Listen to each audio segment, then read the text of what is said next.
Depois de tudo que nós já ouvimos, a gente possa render ao Senhor, nos colocar diante da cruz de Cristo Jesus, toda a nossa vida e a nossa compreensão que nós dependemos de Cristo Jesus. Nós dependemos do Senhor. Livro de Gênesis, no capítulo 49, versículo 22 ao versículo 24. O tema é frutificar na família.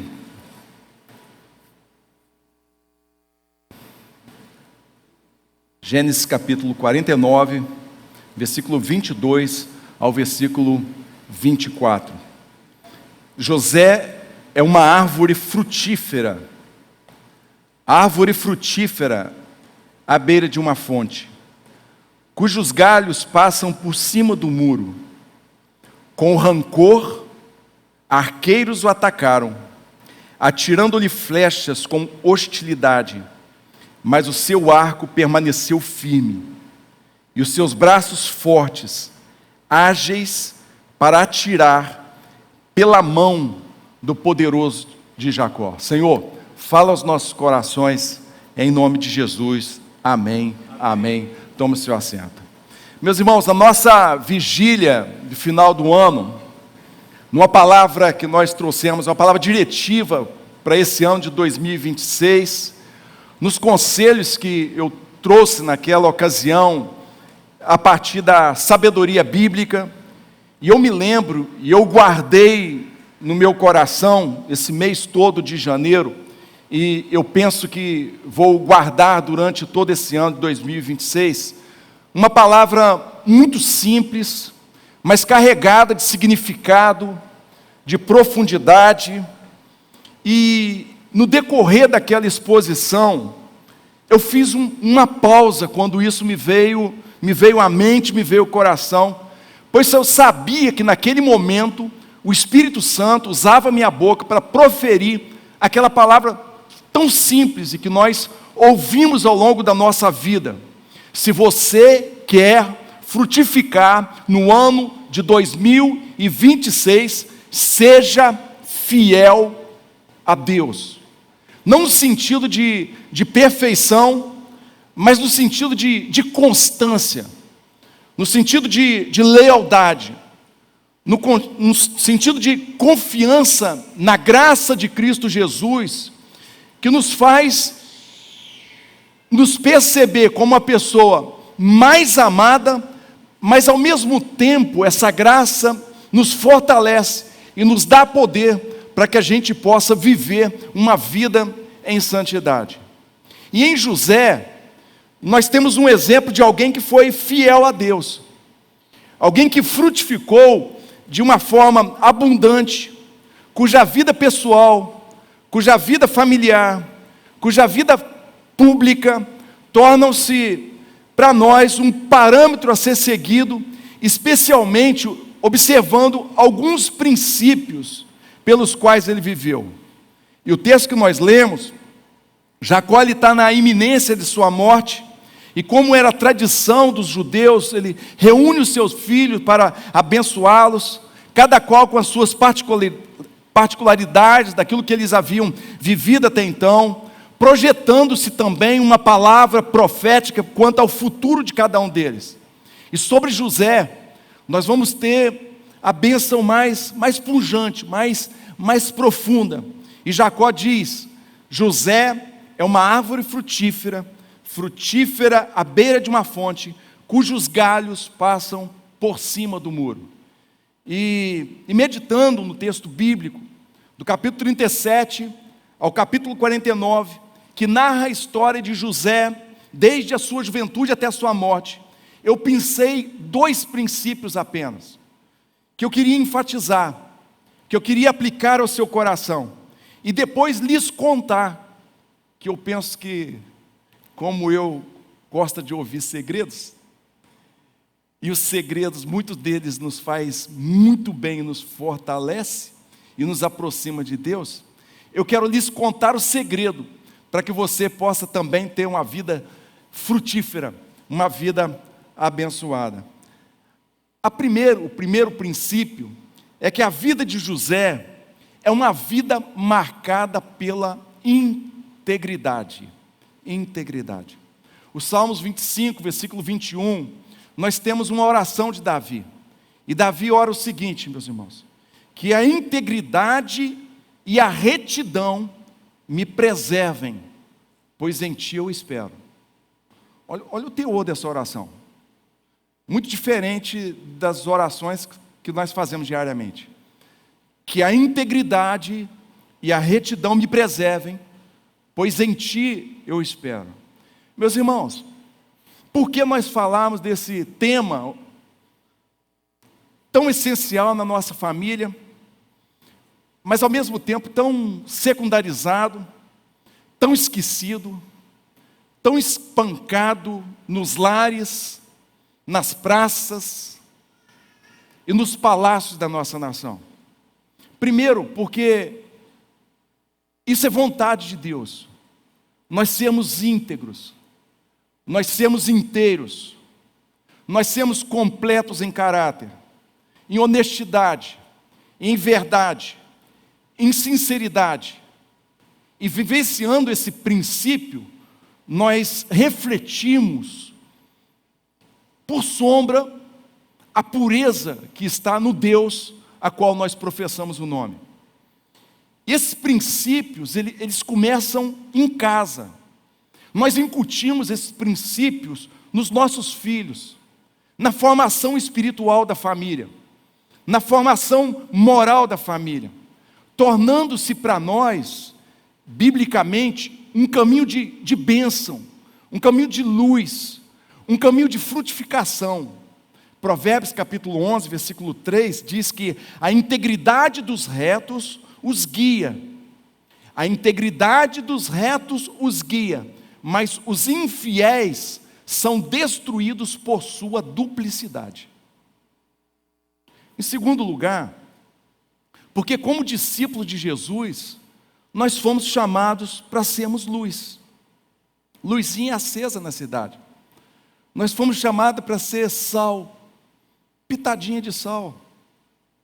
Ninguém está vendo, mas ela está cumprindo o seu papel. Nós fomos chamados para sermos contra a cultura, no aspecto da cultura que foi distorcido pela queda. Nós fomos chamados para nós nadarmos contra a corrente de uma cultura que foi corrompida pelo pecado, que é caracterizada pela corrupção, pela mentira, pela desonestidade, pela hipocrisia, pela injustiça. E sem querer entrar em questão política, não é o meu objetivo aqui, porque a nossa missão é muito maior do que isso, e a nossa esperança é muito maior do que isso, e a gente sabe o final da história, e a gente sabe que governos vão, governos vêm, e o que vai trazer solução de forma definitiva é a restauração de todas as coisas. Nós lemos o final da Bíblia Sagrada, mas a gente vive num país em que parece que as coisas se tornaram normais. Nas minhas férias, eu estava fazendo uma caminhada com um amigo, né, que ainda não tomou assim, aquela decisão de batizar, mas tem caminhado com Cristo, aqui na igreja, e caminhando, e ele falou o seguinte: olha, eu fiz uma viagem, agora para o Caribe, né, um tempo atrás eu fui para o Caribe, eu não sei se foi Curaçao, alguma coisa assim, e eu cheguei na praia, e um estrangeiro, parece um americano, tinha deixado uma carteira em cima da mesinha da praia, e saiu, e a carteira estava cheia de dinheiro, recheada de dinheiro de notas. E eu olhei aquilo, e eu fiquei preocupado, e eu me coloquei como um guarda daquele dinheiro, porque alguém ia pegar. Alguém ia pegar. Isso está na nossa cabeça. Você vai no Rio de Janeiro e pega o seu dinheiro, tem gente que enfia na meia, tem gente que vai com celular velho, tem gente que vai com camisa rasgada. É uma tática até dos estudantes que vão para lá, vão com tênis velho, vão com tudo, vão com um celular que só liga, um dinheirinho para poder dar para a pessoa. Eu fui com a Renata no Rio de Janeiro, eu falei: Renata, nós não vamos beber nem água aqui. dei uma caminhada na praia, tinha levado a Raíssa lá, dei uma caminhada ali, né? Foi ali na Barra da Tijuca, lugar bonito, tinha tempo que eu não ia, caminhamos, falei, não vou beber nem água. Levei dinheiro trocar, levei 10, levei uma nota de 5, falei, se tiver na hora que esse cara chegar gritando lá, mate, água, limão, mate, água, limão, que esse cabeça, mate, água, limão, mate, água, limão. Aí eu vou comprar um mate, né? Aí paramos assim, debaixo da árvore, vem um rapaz com mate, eu comprei um mate, eu peguei o dinheiro, eu não conseguia ver o dinheiro, se era nota de 5, nota de 10, o negócio era 15 reais, e eu tinha 10, a outra nota de 20, eu levei trocado para não ter esse problema, passei o Pix. E depois fui para o hotel e fiquei um dia, Renato, olha aí a sua conta aí, vê se o jeito já tirado aí, vê se tirado, como é que vê que está tudo ok, tudo ok, tudo ok. É o país que a gente está vivendo, gente.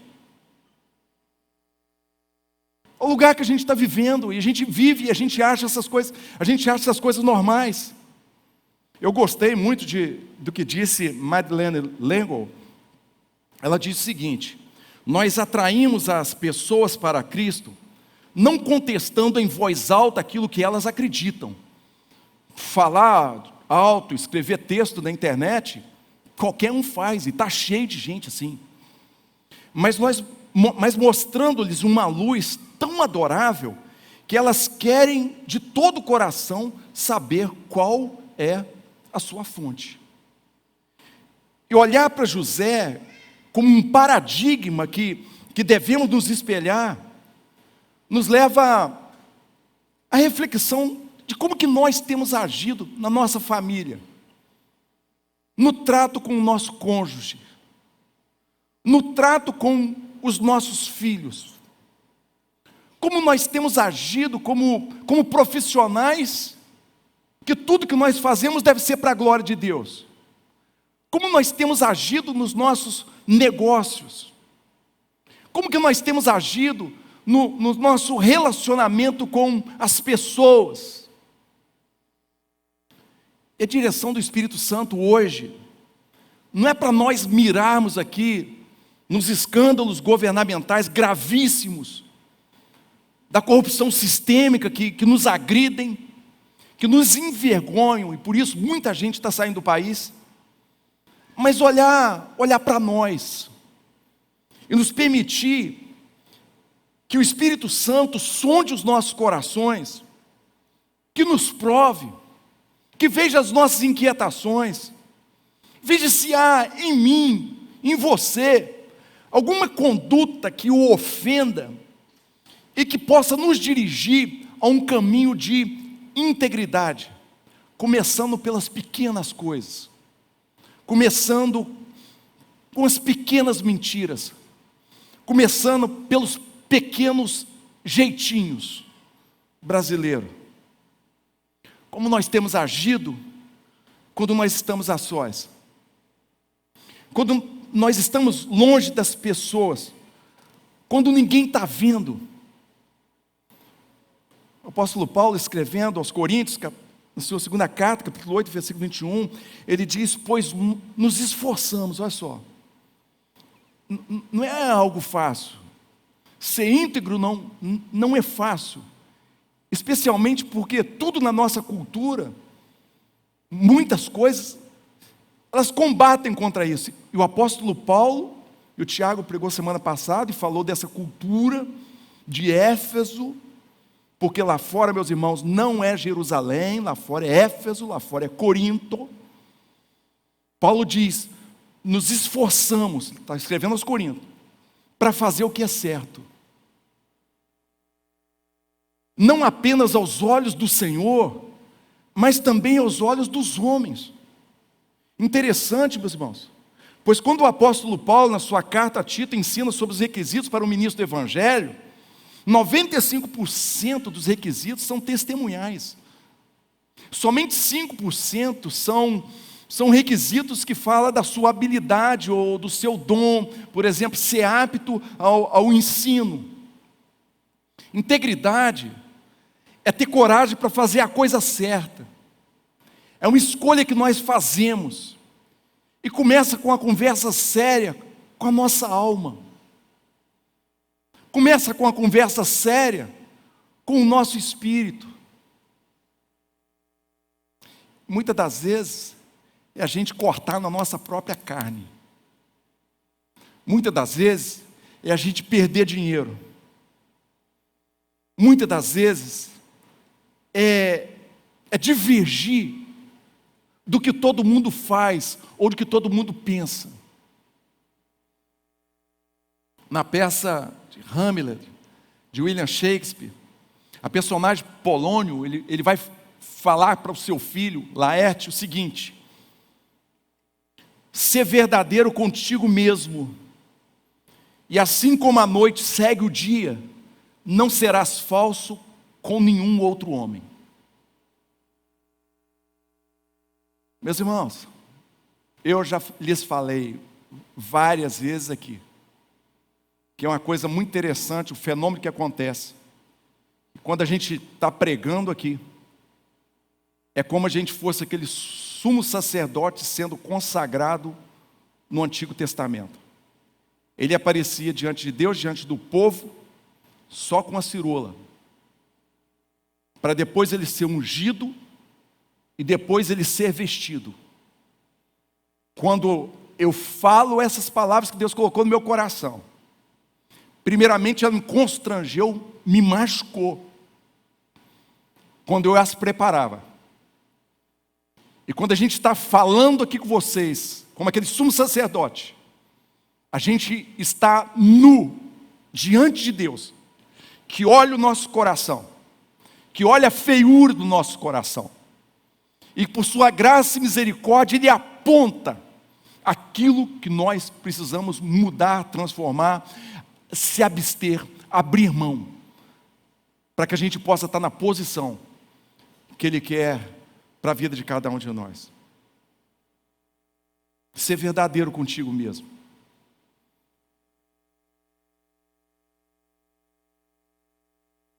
Se eu for verdadeiro comigo mesmo, perceber meus pensamentos, as minhas vontades, os meus desejos, eu agir de forma correta com relação a mim. Ele diz assim como o dia segue a noite, ou vice-versa, não será falso com nenhum outro homem. Interessante, meus irmãos, porque a integridade é a fundação, é a base para um homem de Deus, e a verdade é a base da integridade. Em João capítulo 14, versículo 6, respondendo a Tomé, Jesus disse: eu sou o caminho, eu sou a vida. Mas Jesus diz também: eu sou a verdade. Jesus revela a Deus. Aquele que é abstrato é concretizado na pessoa de Jesus. Jesus define para nós a realidade. Jesus derrota com a sua vida aquele que é pai da mentira, e a mentira que é o próprio Satanás. Isso me faz depreender que nós só podemos continuar a adquirir plenamente outras virtudes cristãs depois de nós fazermos da integridade o alicerce da nossa vida. Ninguém faz acabamento numa casa e está caro o acabamento. Os pisos estão caros, o rebaixamento está caro, a iluminação está cara, a mão de obra está cara. Se você não tiver uma boa base. As virtudes cristãs que nós queremos, ela tem como base, como algo fundacional, a integridade. E há alguns episódios na vida de José que demonstram essa integridade. Capítulo 37, José é traído, vendido por seus irmãos, e não obstante a dor, não obstante o sofrimento que isso gerou por anos. A Esther falou aqui de 6 meses. Não é fácil. 6 meses não é fácil. Mas em José foi por anos. Nós não vemos José retribuindo ódio com ódio, não vemos mentindo, não vemos se vingando, mas ele continua sendo fiel a Deus a despeito da injustiça. E se tem algo que machuca a gente, é injustiça. Nosso país está muito estranho. As redes sociais, elas trouxeram um fato novo que tem destruído reputações, destruído famílias, porque afeta a saúde mental de uma forma. E essa semana eu estava fazendo uma limpeza lá em casa e eu coloquei no YouTube e eu comecei a ouvir um depoimento de um pastor lá de Goiás, de uma igreja. E um pastor assim, muito sério, ele falando com a sua igreja, porque uma senadora, ela falou o nome de igrejas e essa igreja foi citada. Não é uma igreja grande, uma igreja porte médio, né? O pastor está ali há 20 anos, né? Com a vida simples, todo mundo conhece aí na cidade, mas que essa igreja estava envolvida com a fraude do INSS. E eu comecei a ver por uns 20 minutos aquele pastor conversando com a sua igreja, e me deu uma compaixão tão grande. Ele falando da sua vida, da luta que eles tiveram para a construção dali do templo, do carrinho simples que ele tinha, que era da igreja.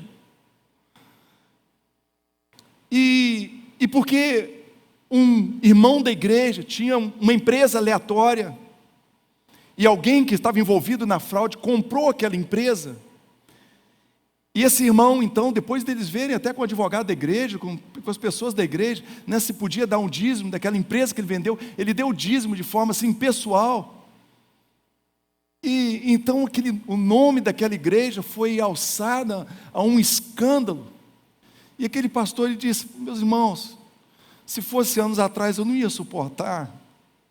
Eu não ia suportar, a dor não estava preparado, foi muito difícil, mas agora eu estou nas mãos do Senhor. Não tenho raiva deles, nada disso, mas é muito difícil, essa cultura que a gente está vivendo, de você ouvir alguém de uma coisa e logo você já vai batendo, achando que está, sem dar aquilo que a Bíblia já nos ensina, e todas as legislações também me ensinam, de você ouvir a outra pessoa, o que ela tem para dizer.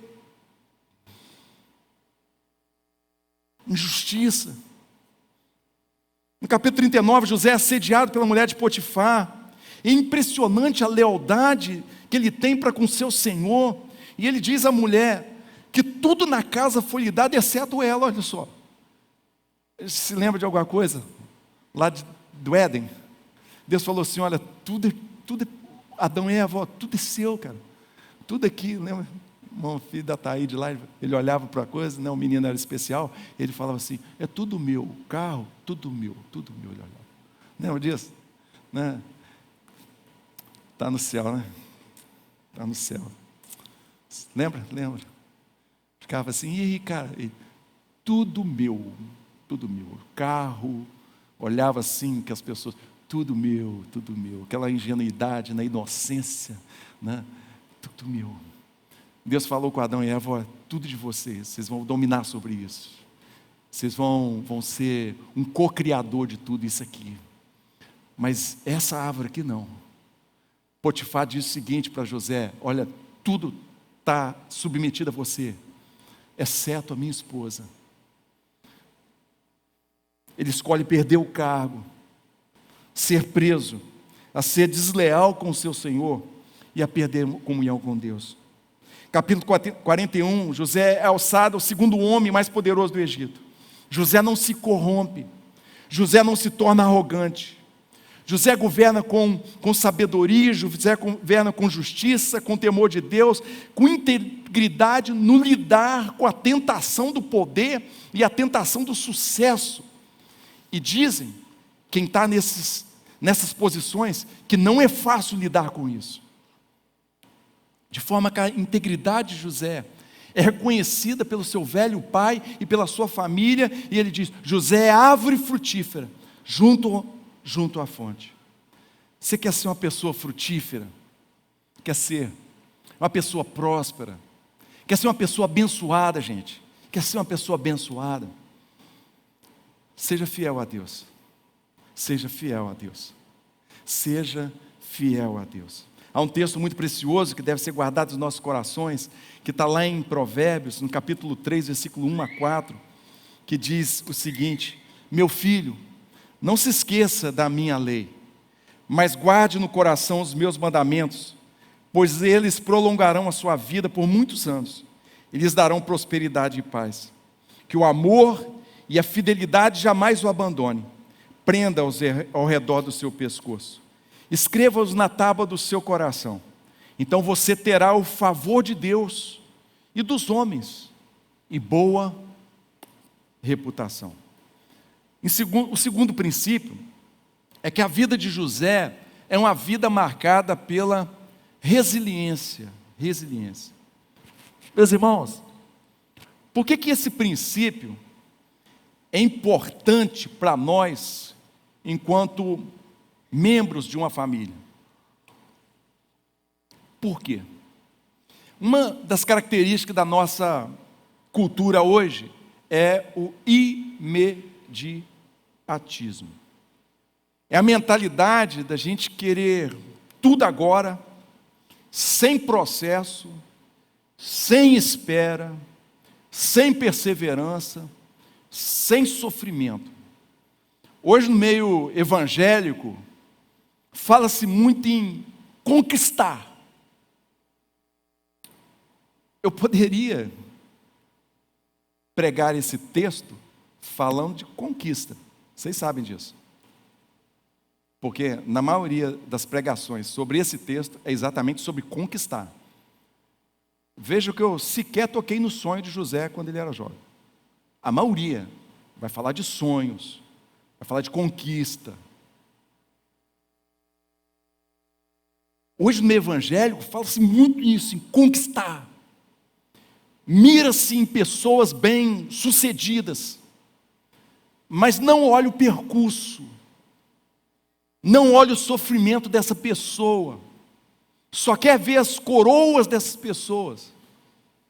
Pessoas que às vezes estão aí com seus 50 anos, que você não sabe a história dela, o que ela passou. E que as coisas aconteceram, não foi da noite para o dia, não foi num estalar de dedos. Eu penso que sonhos são importantes. José sonhou na sua imaturidade um sonho de Deus. Os jovens que estão aqui, você precisa sonhar, meu filho. Precisa ter sonho.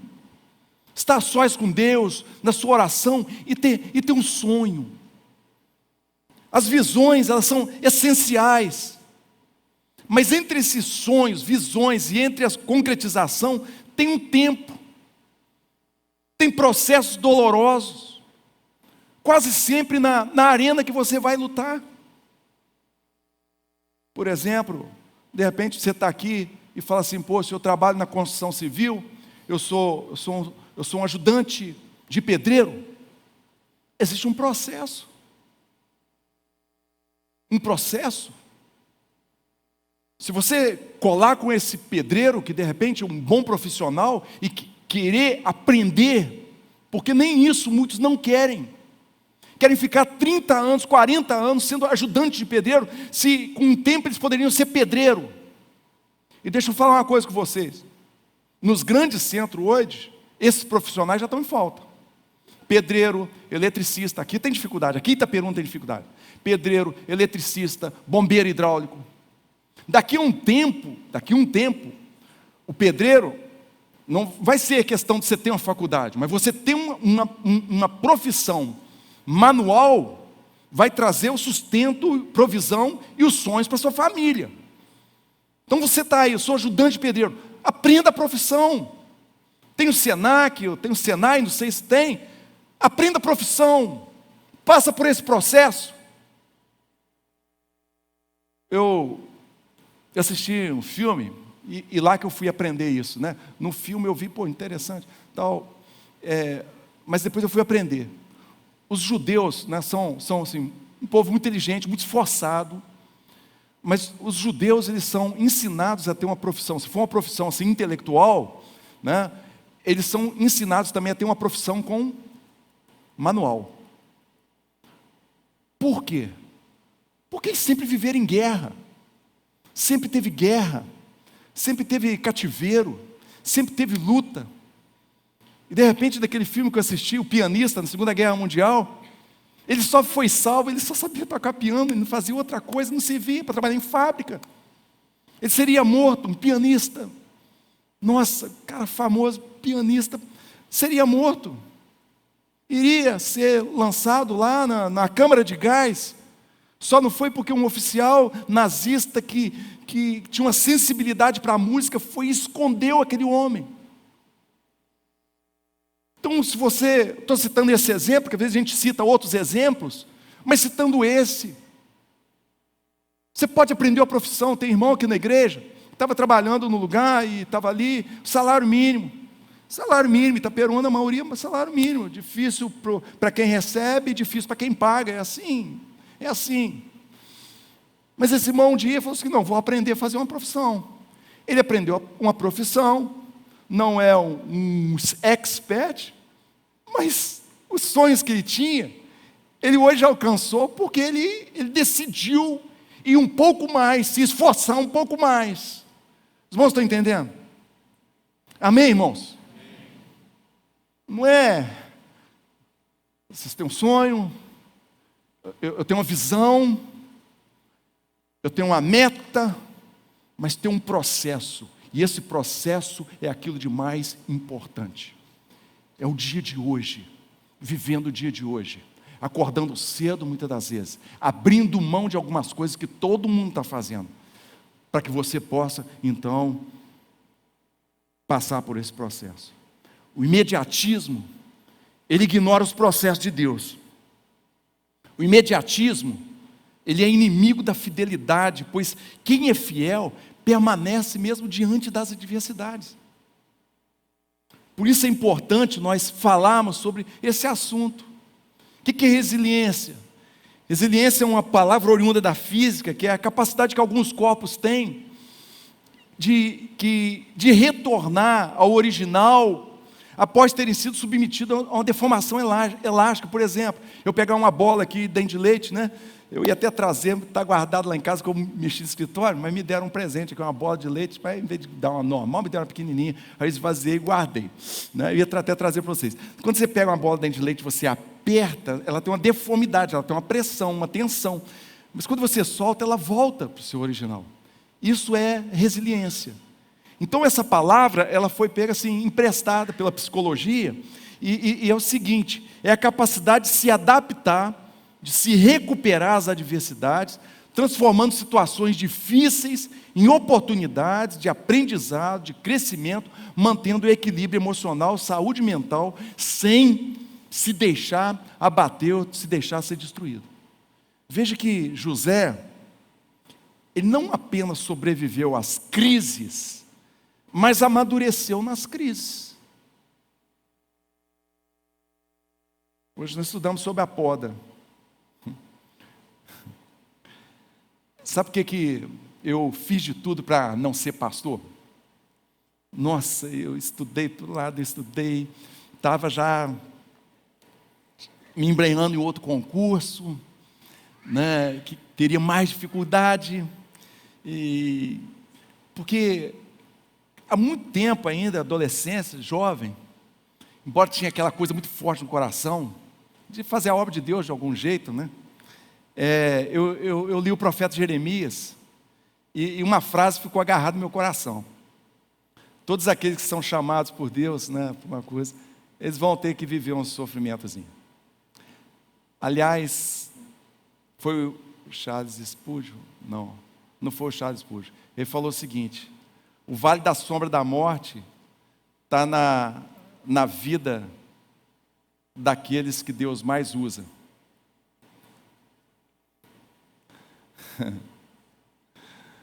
São as podas que a gente tem que passar para a gente ganhar musculatura,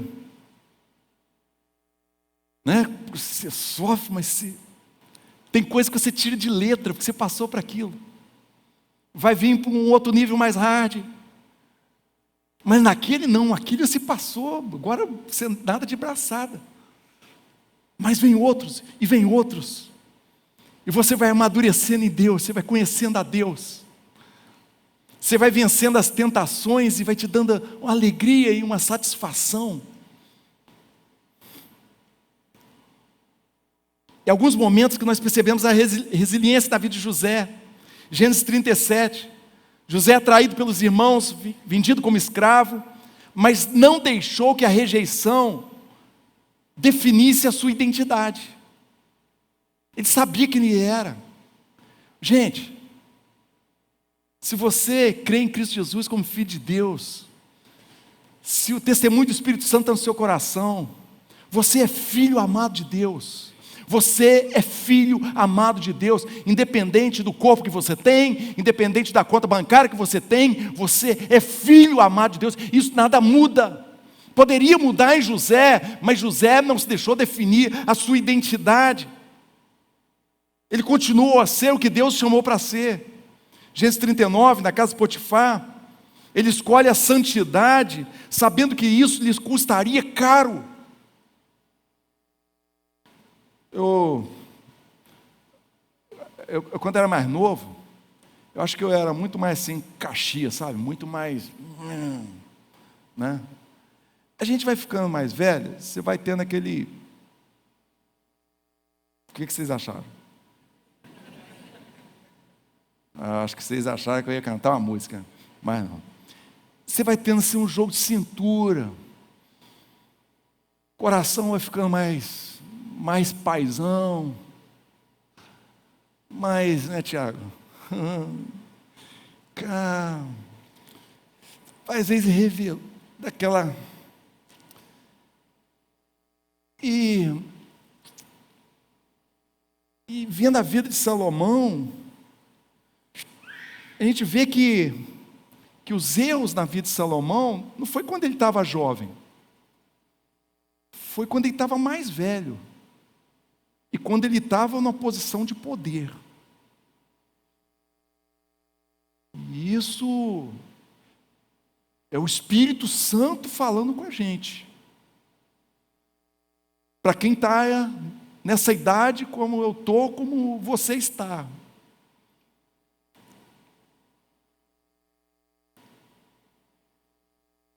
Gênesis 39, na prisão José não se entrega à autopiedade. Ele serve, ele trabalha, ele usa os seus dons, ele frutifica num ambiente de injustiça. Larry Crabb é um conhecido conselheiro cristão. Ele diz o seguinte: a nossa teologia só tem valor quando sobrevive aos embates da dor.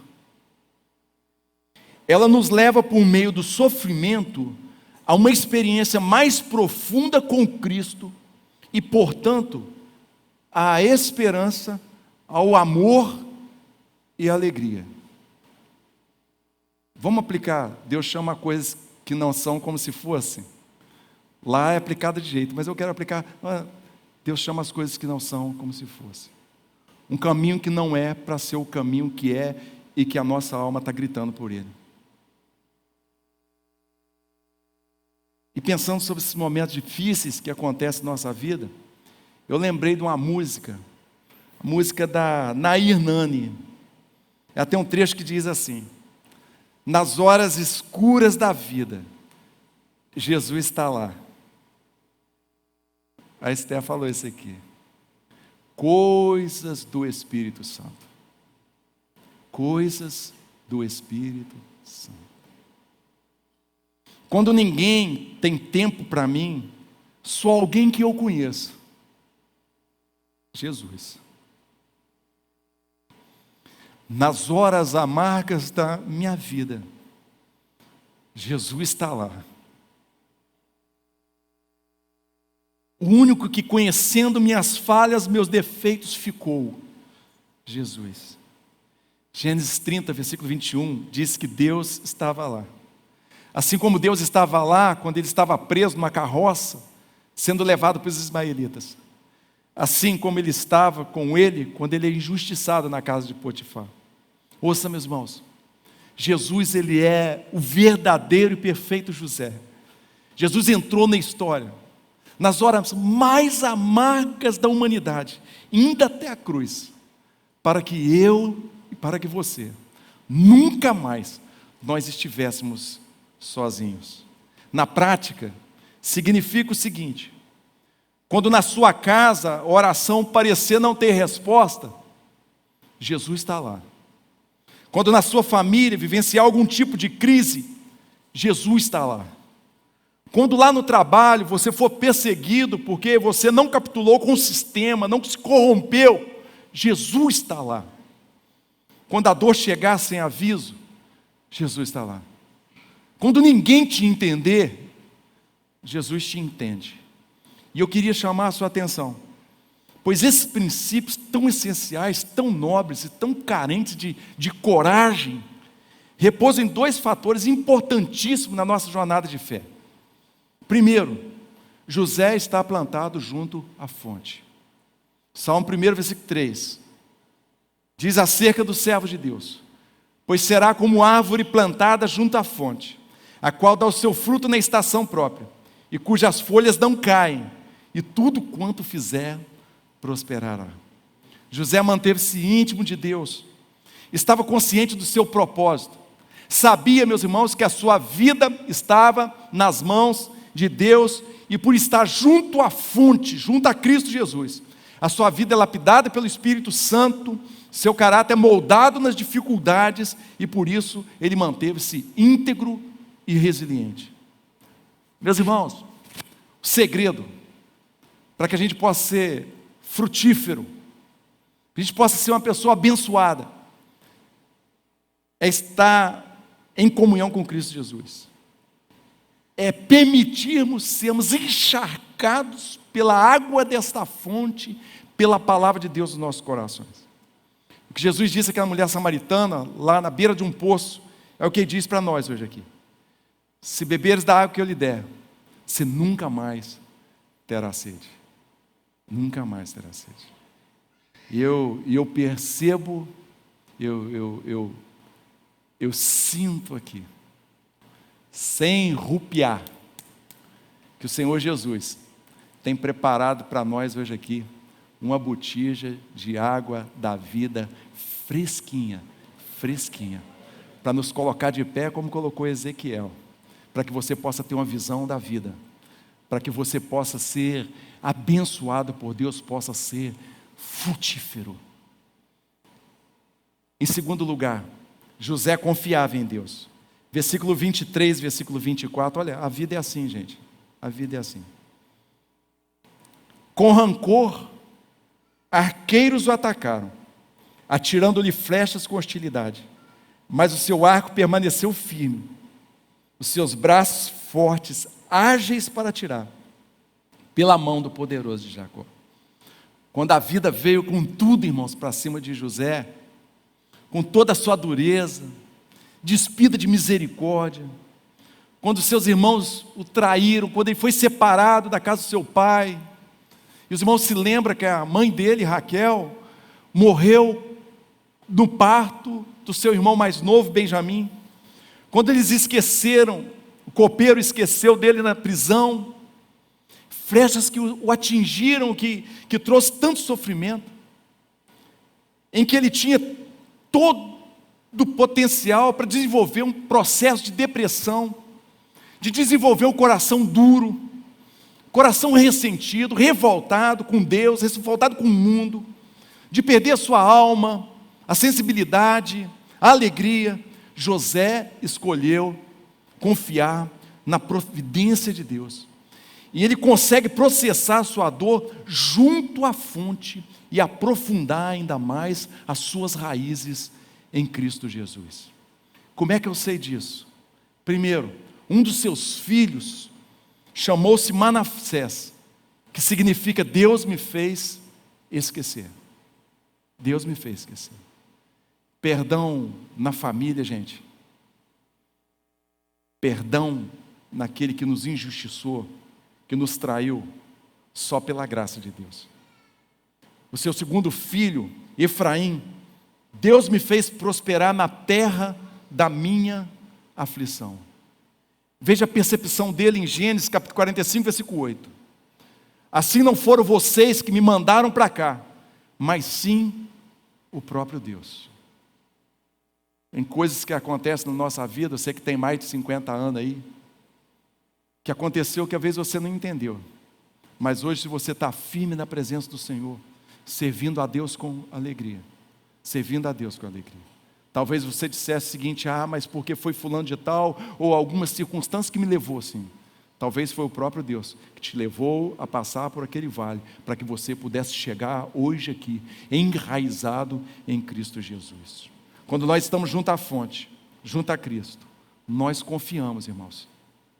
Quando nós estamos junto à fonte, junto a Cristo, nós dependemos. Quando nós estamos junto à fonte, quando nós estamos junto a Cristo, nós depomos as nossas armas e nos rendemos a Cristo Jesus. Jeremias capítulo 17, versículos 7 e 8. Bendito é o homem, bendito é o homem, bendita é a mulher, bendito é o adolescente, bendito é o jovem, bendita é a família, cuja confiança está no Senhor. Ele será como árvore plantada junto às águas, e que estende as suas raízes para o ribeiro. Ele não temerá quando chegar o calor, porque as suas folhas estão sempre verdes. Não ficará ansiosa no ano da seca, nem deixará de dar fruto. Eu quero concluir. Sabe, meus irmãos, se eu dissesse simplesmente que você hoje aqui deve ser íntegro, deve ser resiliente, se eu falasse: olha, pastor João, você tem que ser íntegro, olha, meus irmãos, nós precisamos ser resiliente, isso seria um sermão moral, e com certeza nenhum de nós aqui conseguiríamos ser íntegros ou sermos resilientes por nós mesmos, sem que ao final nós fôssemos engravidados pelo orgulho, porque assim é o coração humano. Quando Jacó abençoa José e diz: José é árvore frutífera à beira de uma fonte, cujos galhos passam por cima do muro. Essa bênção aqui, ela transcende a José, pois a história de Deus não tem a ver tanto com José, não tem a ver tanto conosco, mas tem a ver com Cristo Jesus. José, ele é um tipo do verdadeiro Salvador do mundo, aquele que, estando hoje, meus irmãos, à direita do Rei dos Reis, Senhor dos Senhores, usa o poder e a autoridade que foi lhe dada para poder salvar aqueles que o traíram. Eu e você. Eu e você. E quando nós cremos em Cristo Jesus como Filho de Deus, Ele nos dá uma nova natureza e um poder da transformação à sua imagem, para nós vivermos, meus irmãos, uma nova vida, com um novo fundamento na graça, e também em algo que a graça nos ensina, a vivermos uma vida íntegra, para nós sinalizarmos o reino de Deus na terra, primeiramente na nossa família, e depois na sociedade em que Deus nos chamou. Por isso, a Leila começou lendo no texto inicial: eu sei os pensamentos que eu penso de vós, pensamentos de paz e não de mal, para vos dar os fins que vocês esperam. E o contexto diz o seguinte: para que a gente fosse bênção, para que a gente estivesse onde a gente foi plantado, que a gente casasse, a gente trabalhasse, a gente colhesse, a gente sonhasse, mas que a gente buscasse o shalom de Deus no lugar onde nós estamos. Por isso, fecundado pelo amor, pela santidade de Deus, pelo empoderamento do Espírito Santo, eu queria profetizar sobre a sua vida. Isso é tão precioso que eu ia pedir para você ficar de pé. Se você crê em Cristo Jesus como Senhor da sua vida, se O Espírito Santo falou ao seu coração e você está dizendo: eu quero ser fiel a Deus.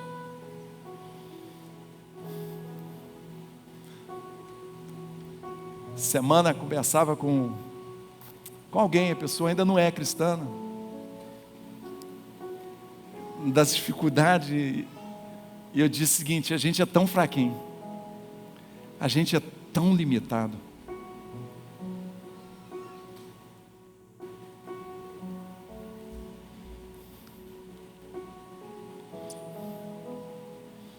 Está diante de vocês hoje aqui para trazer essa palavra e outras palavras,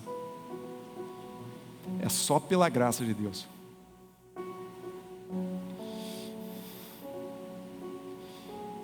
Tem gente que tem facilidade para falar,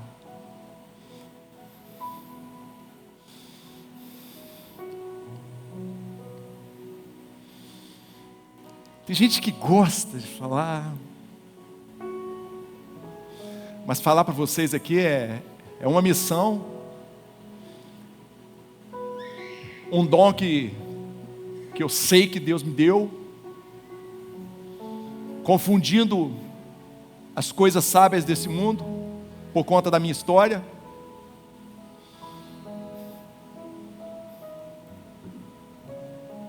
E às vezes eu busco em oração fortalecimento e uma graça, e as pernas tremem quando eu faço aquele contorno para poder chegar até aqui. Mas quando a gente vem, a gente começa a ouvir as canções, o Marcelo começa a cantar mais alto aqui no nosso ouvido, o pastor Gilmar dá um glória,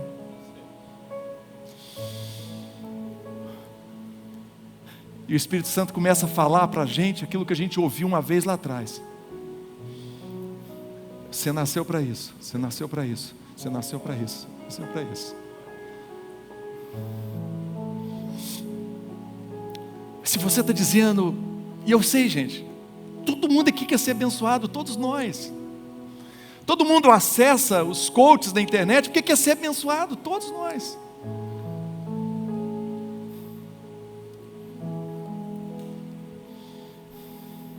Mas se você quer ser abençoado, se quer ser frutífero, isso começa com a sua fidelidade ao Senhor. E você não vai estar sozinho nesse processo. Jesus está lá. Jesus está lá. Jesus está lá. Jesus está lá. Jesus está lá. Jesus está lá. Faz assim com a sua mão. Eu quero profetizar isso sobre a sua vida. Ah, pastor, minha vida não é assim. Como uma mulher que eu disse, que eu ouvi falar, e ela falou sobre a sua filha, disse o seguinte: a vida dela não melhora, a minha vida não vai melhorar. Nós estamos fadados a isso. O diabo diz isso. Mas o Senhor olha não aquilo que está aqui, mas Ele olha aquilo que vai ser. Você é árvore frutífera. Árvore frutífera à beira de uma fonte, cujos galhos passam por cima do muro. Mesmo que a vida venha com todo o seu rancor, que os arqueiros lhe atirem flechas com hostilidade, seus arcos continuarão firmes, pois os seus braços se apoiam no Deus Todo-Poderoso. Amém. Talvez você esteja dizendo: ah, pastor, para mim não tem mais esperança. Eu estou preso, tem algemas invisíveis de caminhos de escuridão que eu escolhi e hoje eu estou trilhando eles. Ouça o que o Espírito Santo, através da sua palavra, Ele diz ao seu coração. Jó capítulo 14, 7 e 9. Porque há esperança para a árvore, pois mesmo cortada ainda se renovará, e não cessarão os seus rebentos.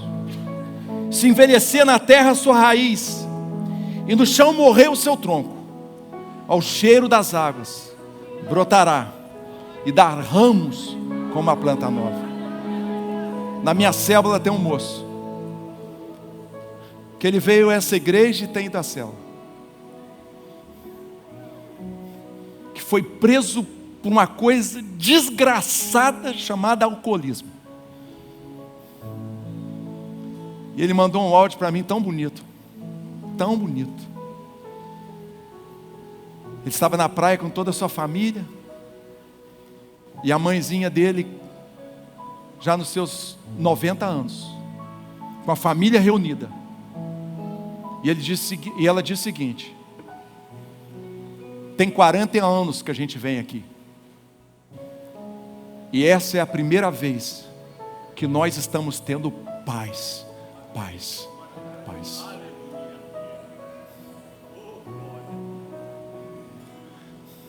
A esperança, porque esse cheiro das águas, o Espírito Santo de Deus, Ele anda aqui entre nós, no meio dos castiçais da igreja. Eu queria fazer uma oração por você. Eu queria fazer uma oração por você. Meus irmãos, tudo que eu falei, o que eu sou, é irrelevante aqui. O que mais importa hoje aqui, além da glória de Deus, é você sair daqui hoje abençoado, fortalecido, em nome do Senhor Jesus. Os irmãos vão estar cantando baixinho aqui uma canção que eu gosto tanto. Eu choro todas as vezes que eu ouço, mas toda vez que eu ouço eu choro com essa canção. Se Deus tocou no seu coração, e se você está dizendo, eu quero ser fiel ao Senhor, esse é o segredo, eu quero ser fiel a Deus, mesmo tão fraquinho, mesmo tão limitado. Deus pega essas coisas fracas, confunde a sábia. Eu queria convidar você a sair do seu lugar, vir aqui para a gente poder fazer essa oração. Vou dobrar meus joelhos aqui. Eu vou hoje, nossa, quero tanto que essa bênção de Deus seja sobre você, Senhor. Ouve, Senhor, que eu vou convidar os pastores que estão aqui também, que a gente vai dobrar o joelho aqui.